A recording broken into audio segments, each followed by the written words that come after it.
Today I'm at Etobicoke and I'm with my candidates from the greater GTA. They are ready to fight for you and fight for Canadians. I want to talk today here about the housing crisis, which is raging across Canada and especially here in the greater Toronto area. Behind me and in this whole neighborhoods of Etobicoke are apartments blocks that are filled with low-income immigrants. Our governments are spending billions of dollars to build homes and apartments so that they can house more immigrants. This is a symbol of everything that is wrong about our housing policy and about our immigration policy. Thank you. This is a symbol of everything that is wrong about our housing policy and about our immigration policy in Canada. Buying a home has become out of reach for many Canadians, especially young families living in large cities. Vancouver and Toronto have become two of the most unaffordable urban centers in the world. Over the past few decades, the federal government has manipulated financial criteria to make it easier for buyers to qualify for loans and mortgage insurance. It provided tax relief to first-time buyers and funded social housing. It spent billions of dollars and created various bureaucratic programs to supposedly make housing more affordable. It has not worked at all. On the contrary, the housing crisis has been getting worse for years. We know exactly what the root cause of the problem is: mass immigration. Under the Trudeau government, Canada's population grew at its highest rate since the 1950s. In 2023 alone, Canada opened its door to nearly 1.3 million foreigners. This represents the entire population of Saskatchewan. It is estimated that nearly 2.7 million non-permanent residents were living in Canada as of January 2024. Mass immigration is the main reason for exorbitant housing prices in Canadian cities. Approximately 40% of immigrants to Canada end up settling in only two cities, Toronto and Vancouver, where the housing shortage is most acute. But demand is now overwhelming everywhere, including small towns and rural areas. Even if many more homes were built, supply cannot keep up with the exceptional rapid growth in demand. It's Economics 101. But the entire political and media establishment refused to recognize it until very recently, because it was not politically correct to question the consensus in favor of even more immigration. The People's Party has been talking about this since it was founded more than 6 years ago. We were called racist and xenophobic. Today, everyone is forced to admit that we were right. As we know, the Trudeau government has literally opened its doors to refugees around the world for many years. Tens of thousands of illegal refugees have entered Canada through the Roxham Road in Quebec. While Canadians are unable to find affordable housing, governments spend gigantic sums to house, feed, and provide services to asylum seekers. This is completely unacceptable. The Canadian government should work for us, Canadians, not for foreigners. The Liberals and Conservatives offer no credible solution to this problem. Both parties propose to continue accepting hundreds of thousands of immigrants, foreign workers, and students and asylum seekers each year. Both parties propose to force cities to change their zoning regulations and to densify residential neighborhoods. In practice, this means transforming pleasant and quiet neighborhoods with backyards where children can play to build apartment blocks that will welcome as many immigrants as possible. Both parties are proposing to get us more into debt and spend billions of dollars in order to subsidize home construction. They don't want to build more houses to help Canadians. They want to build more houses so that they can accommodate more foreigners in Canada. Both the Conservatives of Polyev and the Liberals of Carney want to destroy our quality of life to pander to ethnic lobbies that ask for more immigration, and businesses that want more foreign cheap labor. The People's Party is going to solve the housing crisis in the simplest and most effective way possible, by imposing a complete moratorium on immigration for as many years as it takes to solve this crisis. We will also deport the hundreds of thousands of fake foreign students and fake refugees. It is time to really tackle this problem and fix it. It is time for real reform with the People's Party of Canada. Je vais maintenant faire ma déclaration en français. Aujourd'hui, je veux parler de la crise du logement qui sévit partout au Canada et particulièrement ici, dans la région du Grand Toronto. Derrière moi et dans tout ce quartier d'Etobicoke, en banlieue de Toronto, il y a des immeubles à logement qui sont remplis d'immigrants à faible revenu. Nos gouvernements dépensent des milliards de dollars pour construire des maisons et des appartements afin que nous puissions accueillir toujours plus d'immigrants. C'est un symbole de tout ce qui ne va pas dans notre pays, de tout ce qui ne va pas dans notre politique du logement et de notre politique d'immigration au Canada. L'achat d'une maison est devenu hors de portée pour de nombreux Canadiens, en particulier pour les jeunes familles vivant dans les grandes villes. Vancouver et Toronto sont devenus des agglomérations urbaines les plus inabordables au monde. Au cours des dernières décennies, le gouvernement fédéral a manipulé les critères financiers pour que les acheteurs puissent plus facilement se qualifier pour un prêt et pour une assurance hypothécaire. Il a accordé des allègements fiscaux aux premiers acheteurs de maisons et financé des logements sociaux. Le gouvernement a dépensé des milliards de dollars et créé divers programmes bureaucratiques pour supposément rendre le logement plus abordable. Tout ça n'a absolument rien donné, aucun résultat. Au contraire, la crise du logement n'arrête pas d'empirer depuis des années. On sait pourtant exactement quelle est la cause fondamentale du problème. Et oui, c'est l'immigration de masse. Sous le gouvernement Trudeau, la population du Canada a connu son taux de croissance le plus élevé depuis les années 50. Uniquement en 2023, le Canada a ouvert ses portes à près d'1,3 million d'étrangers.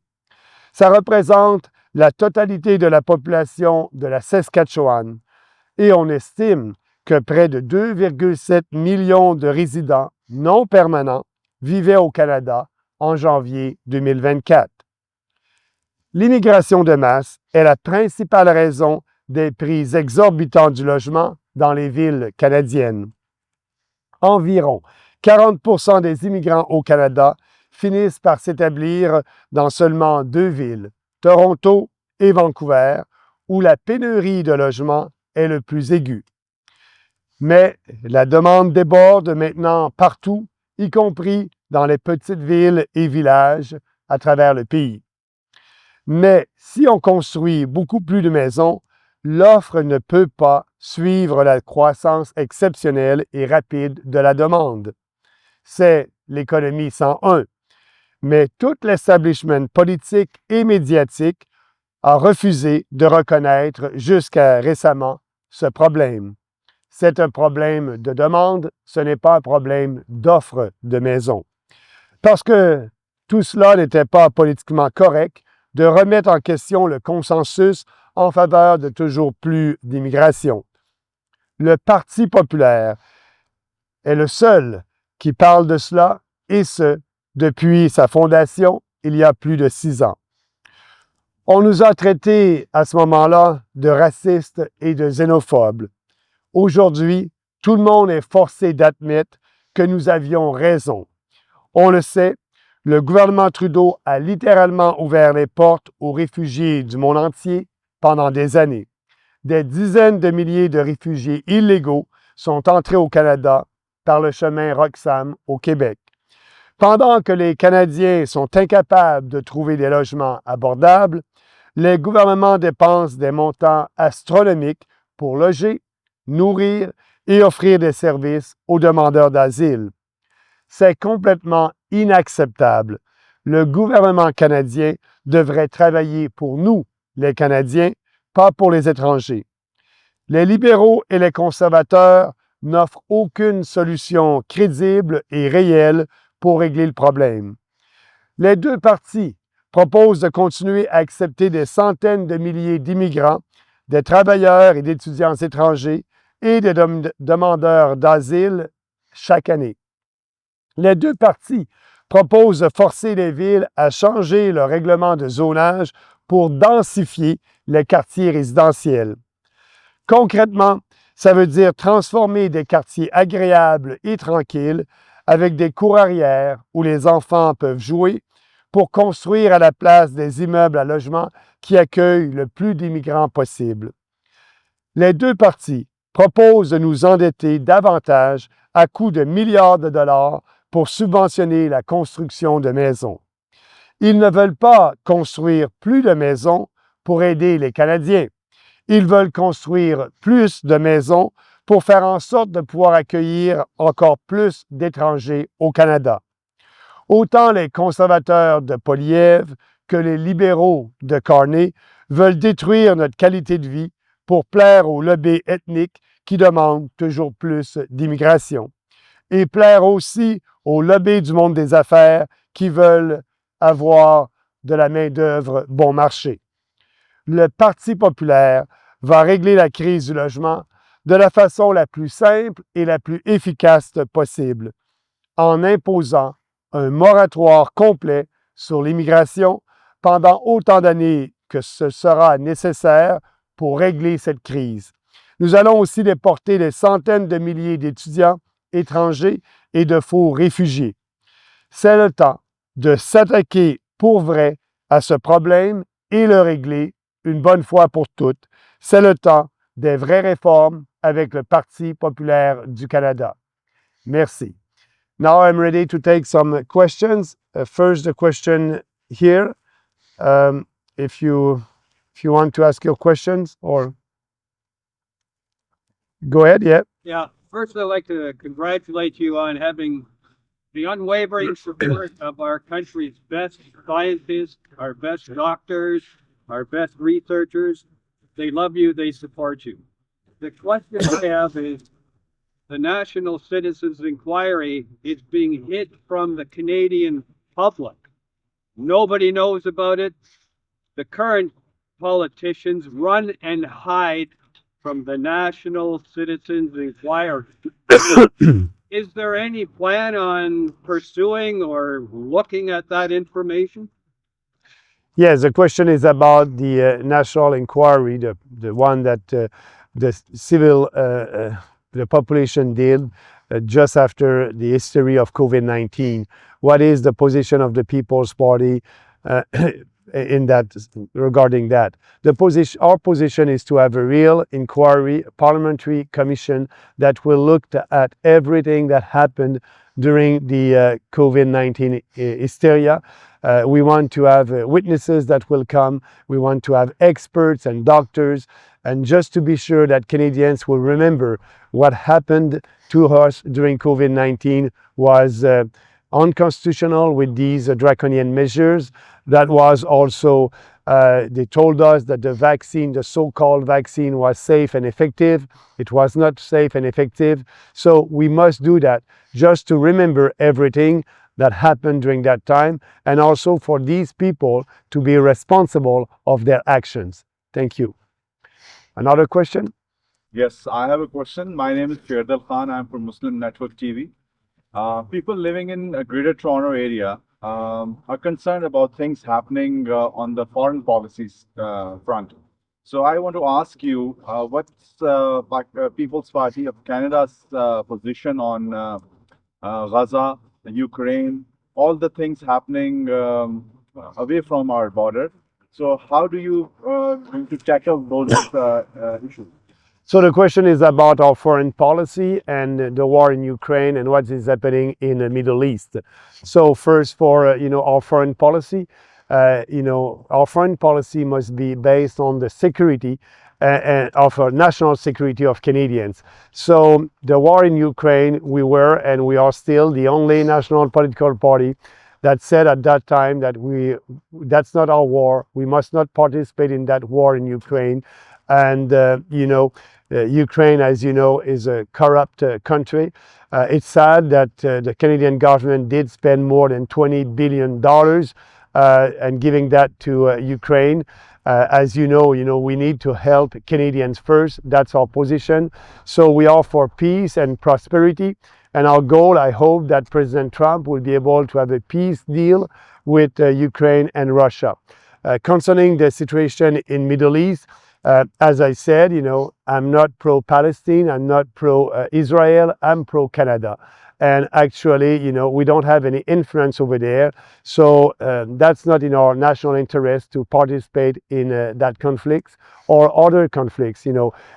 Historically, this country promoted peace and peacekeeping, and that's what we must do. So the foreign policy must be based on our national interest, and it is not in our national interest to engage into a war with other countries like we did with Ukraine by giving resources and ammunition to the Ukraine government. Thank you for asking. So another supplementary question. So there is a call for arms embargo putting up. So what do you think supporting with arms? People's Party of Canada is going to stop that. Yeah, like I said, we must not give any resources or ammunitions to other country to fight a war when it's not in our interest. So that's the position of the party. We want, we need to rebuild our Canadian forces first. And actually, the Canadian forces right now is a woke organization. We need to change the leaderships there. And we need to give them, the resources to protect Canadians. As you know, in Canada, we didn't invest 2% of our GDP in our own defense. We must do that. That is part of the negotiation with President Trump right now. President Trump wants us to put more of our resources to defend ourselves, and we must do that, and also to protect our borders. That's the most important for us. We must be able to live here in a safe and secure country. And in some cities across the country, it is not safe anymore to go out there, to go outside during the night. As you know, the crimes doubled under Justin Trudeau. We need to stop that. Thank you for asking. You're here in Greater Toronto area, and overall, there is some Islamophobia also. We have seen several incidents happening in Greater Toronto area or elsewhere. So how are you going to tackle that Islamophobia all around Canada? We have all that because, the new immigrants are not integrating into our society, into our country. They are promoting here on the street their internal conflicts of their country of origin. We don't want that. That's why we need to stop mass immigration, to be sure to be able as a country to integrate these immigrants into our society. I don't want immigrants to live in a ghettos. I want immigrants to be able to fully participate in our society. So when you have conflicts coming from other countries because of immigrants that are not integrated into our society, it's because of our very bad immigration policy. That's why we need to change that. And after having our moratorium, and when we'll fix all the problems that mass immigration is causing, we need to open our doors and to be sure to select immigrants that will share our values. We are not doing that anymore. So when we will reopen our doors, that will be important, to have a face-to-face interview with each one of new immigrants who want to be Canadians.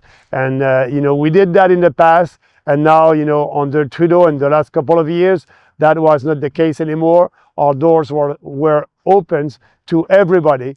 And for Trudeau and also for Carney and for Poilievre, it is not a privilege to be a Canadian. For them, migration is normal. For us, it is not normal. We will withdraw from the migration compact and be sure to promote Canadian values with new immigrants. Thank you very much. So merci tout le monde. Thank you. Have a nice day. Bye-bye. Thank you. Thank you. Great answers. Thank you. Thank you. Thank you again. Let's go and do that fight. Thank you. So I'll be with you. Are we Yeah. still Yeah. recording? Hi. Yeah. Late, Maxime. Oh, it's all right. It's all right. It's all right. Thank you. Thank you again. Thank you. Thank you.